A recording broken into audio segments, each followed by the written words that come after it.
Halo semua, perkenalkan saya Nyoman Agus Permana dengan NIM akhir 158 dari kelas E. Pada kesempatan ini saya akan menjelaskan pembelajaran berbasis kasus dari mata kuliah bakteriologi dan mikologi. Pada suatu peternakan unggas dilaporkan bahwa beberapa ayam sakit dan ada yang sampai mati. Pertumbuhan ayam lambat, cenderung diam dan tidak aktif, dan gejala yang lain muncul yaitu mencret berwarna putih. Kecurigaan muncul terhadap anak ayam tersebut yaitu menderita kolibasilosis. Peternak membawa feses tersebut ke laboratorium untuk diperiksa. Dari kasus tersebut, langkah-langkah yang dapat kita lakukan yaitu membuat media dan isolasi, identifikasi kuman dengan pewarnaan gram dan uji katalase, identifikasi kuman dengan uji biokimia dan gula-gula, dan juga uji sensitivitas kuman terhadap antibiotika. Praktikum pertama yang akan kita lakukan yaitu pengenalan alat lab, membuat media dan isolasi. Laboratorium mikrobiologi memiliki berbagai jenis peralatan yang digunakan untuk analisis, penyimpanan mikroba, preparasi, dan juga alat-alat yang memudahkan keberlangsungan praktikum. Berikut merupakan alat-alat tersebut. Yang selanjutnya yaitu metode kerja pembuatan media basah. Yang pertama, sterilkan peralatan yang tahan panas pada autoclave dengan temperatur 121 derajat Celcius dengan tekanan 15 SPI selama 15 menit. Sedangkan untuk peralatan yang tidak tahan panas, lakukan desinfeksi dengan alkohol 70%. Yang selanjutnya, hitung dan timbang berapa banyak media yang dibutuhkan menggunakan timbangan. Pindahkan media dari gelas arloji ke Erlenmeyer, lalu larutkan dengan aqueous sesuai dengan volume yang diperlukan. Panaskan sampai homolog. Setelah itu, lakukan uji pH pada media. Jika pH sudah sesuai, tutup Erlenmeyer dengan kapas. Lakukan sterilisasi menggunakan autoclave pada tekanan 1 atm pada suhu 121 derajat Celcius selama 15 menit. Kemudian didinginkan sampai suhu 60 derajat Celcius. Tuang media ke plat dengan volume 15-20 ml lalu ratakan. Tunggu media sampai padat sebelum dipakai pada suhu 2-8 derajat Celcius. Yang selanjutnya ada metode kerja isolasi bakteri. Sampel feses ayam dipindahkan secara aseptik ke permukaan media yang telah memadat pada plat menggunakan cotton bud. Lakukan sterilisasi pada jarum Mohs dan panaskan menggunakan bunsen pembakaran sampai ujung jarum berwarna merah. Kemudian didinginkan di tengah plat. Kemudian pindahkan sampel feses ayam menggunakan jarum Mohs di permukaan pertama ke permukaan seberangnya. Lalu lakukan kembali sterilisasi dan pindahkan sampel feses ayam menggunakan jarum Mohs dari permukaan kedua ke tengah kedua permukaan secara aseptis. Inkubasikan secara terbalik pada suhu 37 derajat Celcius selama 24 jam. Ini merupakan hasil dari praktikum tersebut. Nah, media yang digunakan pada praktikum ini adalah media nutren agar atau Na dan media Ocean Methyl Blue agar atau EMBA. Media Na merupakan media umum atau penyubur, memiliki nutrisi bagi bakteri yang tumbuh seperti ekstrak daging, ekstrak ragi, tumbuh-tumbuhan atau protein, serta dari sumber lain. Pada medium Na yang telah diinkubasi lebih banyak koloni yang tumbuh serta lebih bervariatif. Sementara itu, media EMBA merupakan media selektif untuk bakteri gram negatif karena mengandung pewarna eosin dan metil dengan toksik bagi bakteri gram positif. Media EMBA yang menunjukkan perbedaan indikator warna bagi bakteri yang memfermentasi laktosa di agar tersebut. Ketika bakteri memfermentasi laktosa, maka asam kuat akan dihasilkan akan mencetak warna hijau metalik. Pada gambar EMBA terlihat koloni bakteri berwarna hijau metalik yang diidentifikasikan sebagai bakteri E. coli. Nah, dapat disimpulkan dalam isolasi dan identifikasi mikroorganisme di laboratorium diperlukan alat-alat dan media dasar. Media dasar yang digunakan pada identifikasi bakteri kali ini adalah media Na dan juga EMBA. Pemilihan media ini didasarkan dari asumsi awal bahwa penyakit yang menyerang adalah kolibasilosis yang disebabkan oleh bakteri E. coli. Pada kasus ini, jenis bakteri yang diidentifikasikan adalah jenis bakteri gram negatif, yaitu praktikum yang kedua yaitu identifikasi kuman dengan pewarnaan gram dan uji katalase. Pewarnaan gram adalah salah satu teknik pewarnaan yang paling penting dalam mikrobiologi. Organisme yang tidak menyerap warna primer tampak warna merah di bawah mikroskop dan merupakan organisme gram negatif.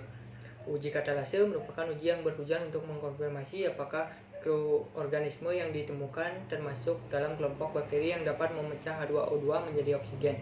Uji katalase dilakukan dengan cara membuat usapan di atas gelas objek yang kemudian ditetesi oleh 2 tetes H2O2 3%.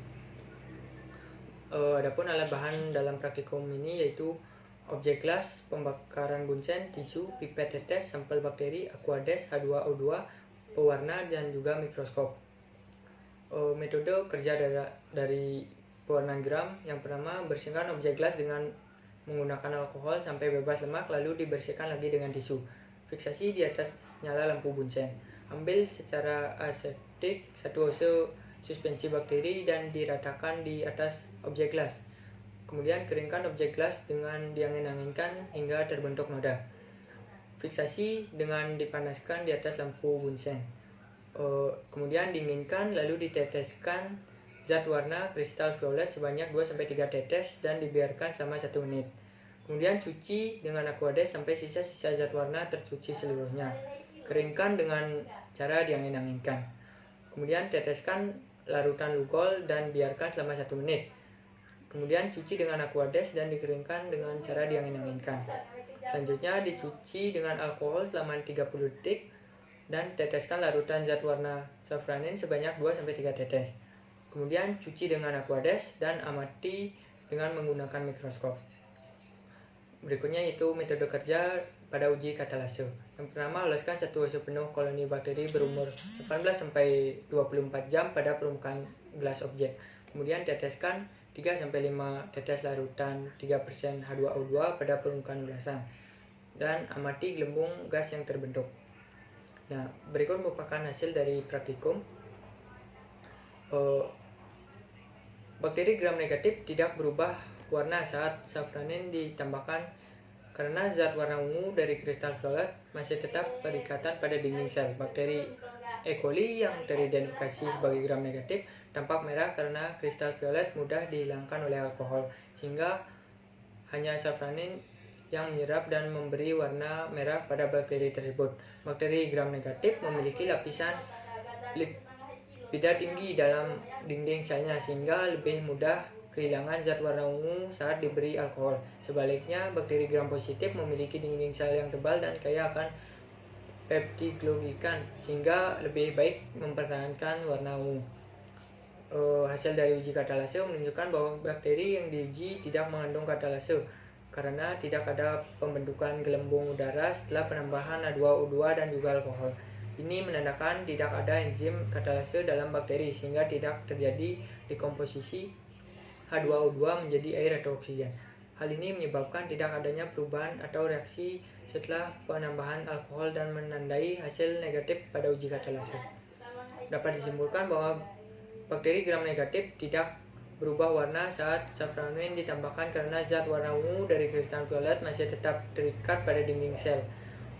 Dan hasil uji katalase menunjukkan bahwa bakteri yang diuji tidak mengandung katalase karena tidak ada pembentukan gelembung udara setelah penambahan H2O2 dan juga alkohol. Praktikum yang ketiga yaitu identifikasi kuman dengan uji biokimia dan gula-gula. Bakteri merupakan mikroorganisme yang memiliki struktur sederhana, bersel tunggal dan tidak memiliki membran inti sel dan memiliki ukuran yang mikroskopis. Ada beberapa dasar dalam pengelompokan bakteri yaitu berdasarkan bentuk, jumlah, letak flagel, kebutuhan terhadap oksigen, karakteristik dinding sel dan cara mendapatkan makanan. Beragam jenis bakteri yang ada di alam menuntut untuk melakukan kegiatan identifikasi bakteri dalam keperluan pengujian.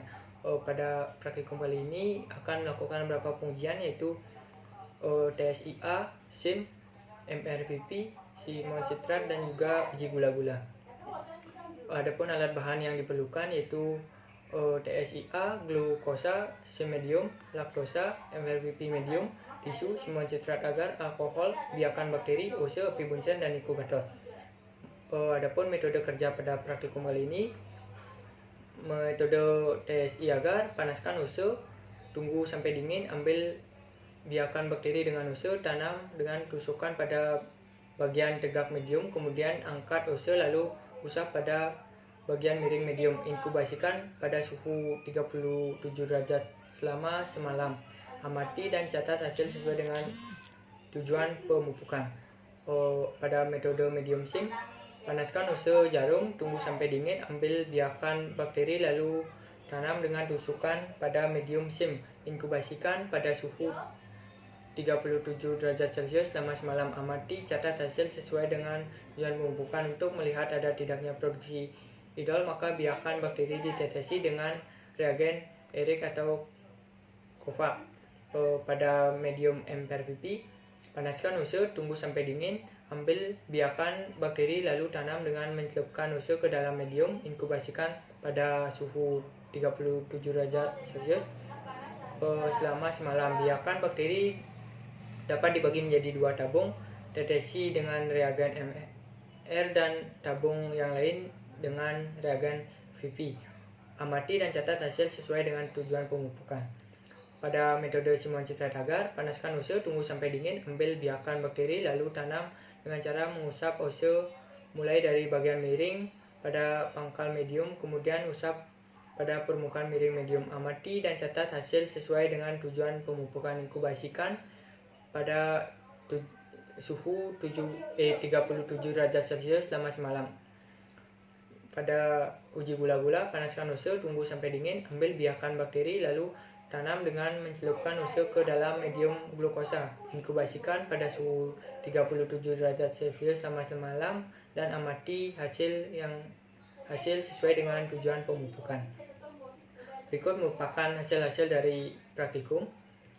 Nah, berdasarkan uji pada berbagai media, bakteri menunjukkan karakteristik yang sesuai dengan E. coli. Pada TSIA, bakteri menunjukkan hasil positif dengan bagian tegak dan miring berwarna kuning, serta terdapat sedikit gas. Pada SIM, terbentuk idol ditandai dengan cincin merah setelah ditetesi dengan Covax, dan motilitas positif juga teramati.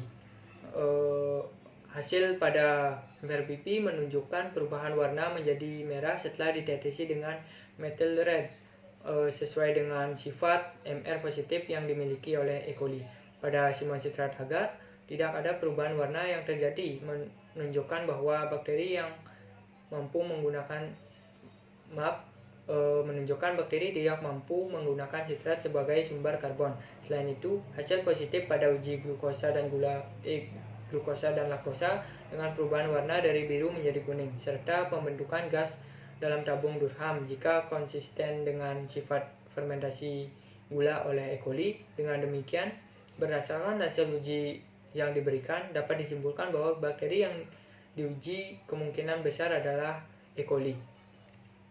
Nah, dapat disimpulkan bahwa sampel dapat memfermentasi laktosa, sukrosa, dan glukosa dalam uji TSIA. Dalam uji SIM, sampel menghasilkan idol, tidak menghasilkan H2S, dan memiliki motilitas positif yang menunjukkan bahwa bakteri bergerak.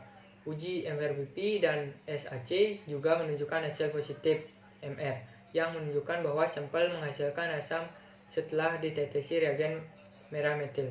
Hasil sampel dari uji gula-gula memiliki kemampuan untuk memfermentasi karbohidrat dan menghasilkan gas. Praktikum yang keempat yaitu uji sensitivitas kuman. Uji kepekaan bakteri terhadap antibiotika juga dikenal sebagai sensitivity test. Merupakan prosedur laboratorium yang dilakukan secara in vitro untuk mengukur respon bakteri sebagai agen penyebab penyakit terhadap berbagai jenis antibiotika. Tujuan utama dari uji ini adalah untuk mengidentifikasi pola kepekaan bakteri terhadap antibiotika tertentu yang kemudian dikategorikan sebagai sensitif atau peka, intermediate, dan juga resisten. Hasil dari uji kepekaan ini sangat penting karena secara otomatis menentukan pilihan antibiotik yang paling tepat dan efektif digunakan dalam pengobatan. Alat dan bahan dalam praktikum ini yaitu penggaris, bunsen, katan bat, isolat bakteri, media multan citron agar, ose, inkubator, larutan encephalian 0,5% dan juga paper disk. Metode kerja dari praktikum ini yang pertama, menyiapkan alat dan bahan yang akan digunakan. Dua, menyesuaikan kekeruhan inkulasi bakteri dengan standar encephalian 0,5%. Ambil isolat bakteri menggunakan katan bat yang steril ke dalam sampel bakteri. Mengusapkan katan bat ke media multan citron agar yang sudah disiapkan dan diamkan selama 15 menit. Letakkan masing-masing paper disk dengan berisi antibiotik pada media multan citron agar dengan jarak minimal 2 cm antar antibiotik dan tepi cawan Petri.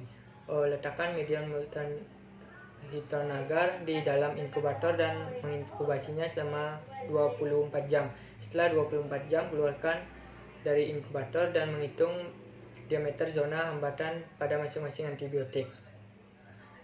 Berikut merupakan hasil dari praktikum kali ini beserta pengukuran diameter hambatan antibiotiknya. Nah, masuk ke pembahasan metode. Kirby-Boyer menguji kepekaan bakteri terhadap antibiotik dengan menunjukkan zona hambatan di sekitar cakram kertas yang mengandung antibiotik. Di samping merupakan kriteria interpretatif diameter zona hambatan untuk uji sensitivitas antibiotik pada E. coli. Semua antibiotik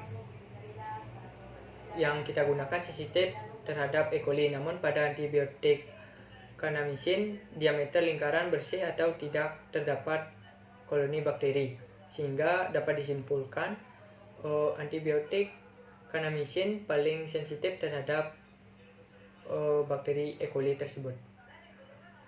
Sekian yang dapat saya sampaikan. Mungkin jika kurang jelas dan terlalu cepat karena keterbatasan waktu, dapat dijeda terlebih dahulu. Sekian, terima kasih.